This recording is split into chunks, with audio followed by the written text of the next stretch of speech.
is the first country in Africa to practice Pan-Africanism, and what they did changed the entire continent forever. They bring it back! Ghana in the building!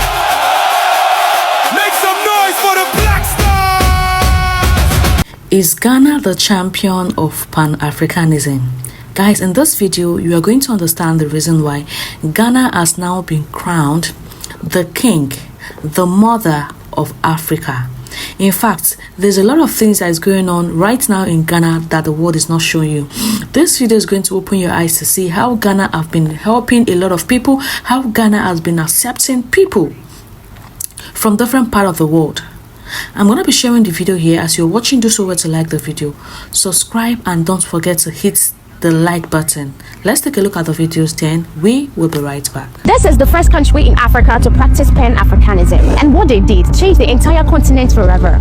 Let me explain. Pan-Africanism is the belief that all African people, whether in Africa or around the world, should unite, work together, stand as one, and act like a family. In 1957, the Republic of Ghana became the first sub-Saharan African country to gain independence from Britain. Their independence was led by a man called Kwame Nkrumah. But here is the interesting part. The country wasn't even called Ghana before. It was called the Gold Coast, a name given to them by European colonizers because their country was filled with gold. But Nkrumah decided to change the country's name to Ghana. But here is the shocking thing he did. They adopted the country's name from an empire in Africa as a pan-African gesture. Ghana adopted the name Ghana, which means war chief, from the ancient Ghana Empire. The Ghana Empire, also called Ouagadougou, existed from 300 to 1200 AD in what is now Mauritania and Western Mali. It became famous for its immense wealth, built mainly from gold and salt. But over time, the empire collapsed due to attacks, internal struggles, and the rise of new power. Nkrumah chose the name Ghana to connect the newly independent country to Africa's glorious pre-colonial past. But Ghana didn't just stop there.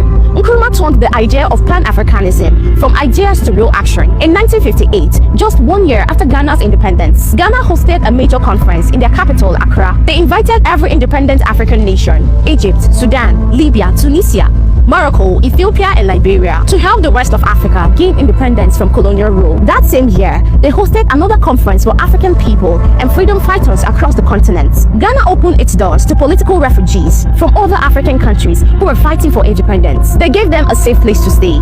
They provided money, scholarships for education, and training for liberation movements, especially in Southern Africa. Ghana showed the whole world that Pan-Africanism wasn't just talk, it was action. They proved that African countries could work together and support each other's freedom. And today, Ghana will forever be remembered as the country that started the movement of African unity. God bless Ghana. And if you want to know more about Africa, follow Africalix right. A key question is reverberating across Africa and beyond. Is Ghana now the champion of Pan-Africanism? Well, this comes against the backdrop of the West African country's recent bold steps, both within the continent and on the global stage.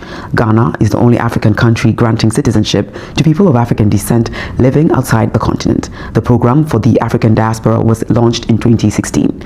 The main goal is to reconnect descendants of Africans displaced through the transatlantic slave trade with their roots. Since the start of the initiative a decade ago, about 1,000 passports have been issued to members of the historical diaspora, including celebrities, with the famous content creator IShowSpeed being the latest high-profile recipient. Similarly, on 25th March 2026, Ghana's President John Mahama presented a Pan-African draft resolution at the United Nations General Assembly declaring the transatlantic slave trade as the gravest crime against humanity in world history and demanding reparations. Ghana pushed, and the UN adopted the resolution despite resistance by Western powers who perpetrated the slave trade between the 16th and 18th centuries, shattering the lives of millions of Africans. The West African country has also scrapped visa fees for all Africans, easing entry into the country. It's part of Ghana's push for visa-free travel across Africa, with President John Mahama, who has been passionate about Pan-Africanism, saying Ghana has a historic responsibility to remain open to Africans from across our continent.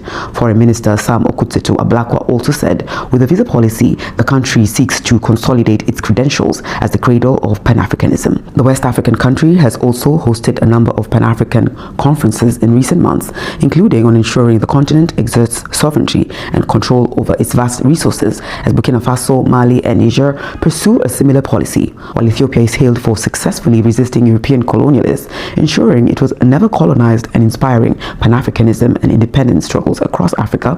Ghana also occupies a unique historical place. It was the first sub-Saharan country to gain independence.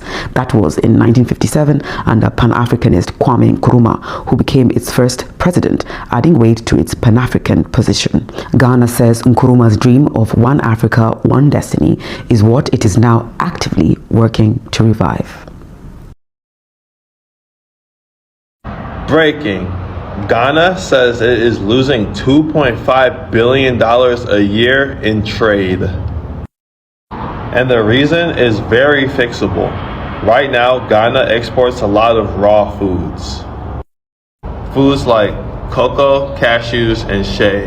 And the reason they're losing money on these is because they are not processing these at home, meaning they are sending the raw fruits and vegetables out to get processed, just for them to have to buy them back from where they were processed at, costing the country billions. So if they ditch their current protocol by just exporting raw foods and start a refinery process, that's $2.5 billion back in the pockets of the Ghanaian government. The African Continental Free Trade Area is an agreement between all of Africa aiming to connect all of Africa and unite it into one economy, basically making it so that they can move cohesively like the European Union does. They aim to boost cooperation amongst countries in Africa and make trade easier amongst each other.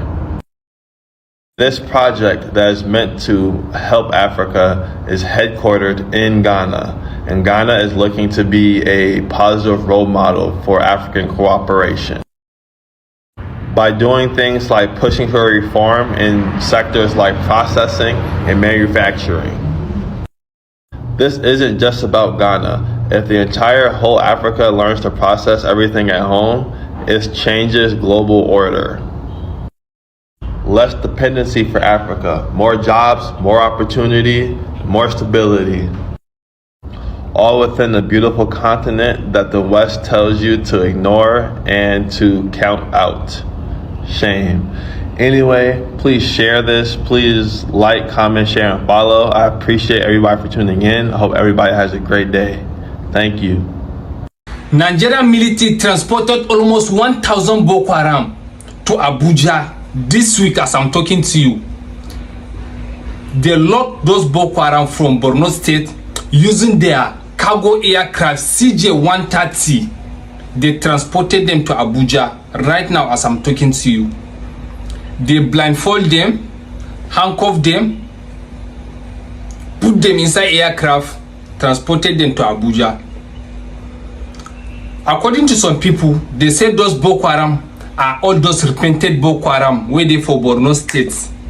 You know now for that side Boko Haram chop for Borno State, they transported them from that side to Abuja. But my question is that why waiting they go use repented Boko Haram do? Suppose if Nigerian military see Boko Haram eye to eye, the only thing not to light them finish. But they go pack them like put them. I don't understand what's going on in this country. Guys, see, if you are watching me right now, you need to be careful. Because things where they happen in this country, like they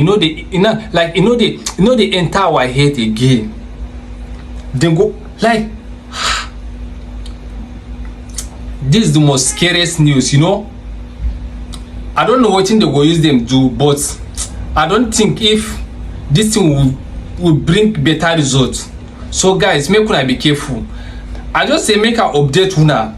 Keep me posted, you know. Anything will go happen, I will bring it back here. This is what is happening right now in Nigeria. Nigerian military pack Boko Haram, put inside aircraft cargo, transport to Abuja from another state to another state. Boko Haram will be say, suppose may they buy them, may they lie them. Boko Haram will they buy people.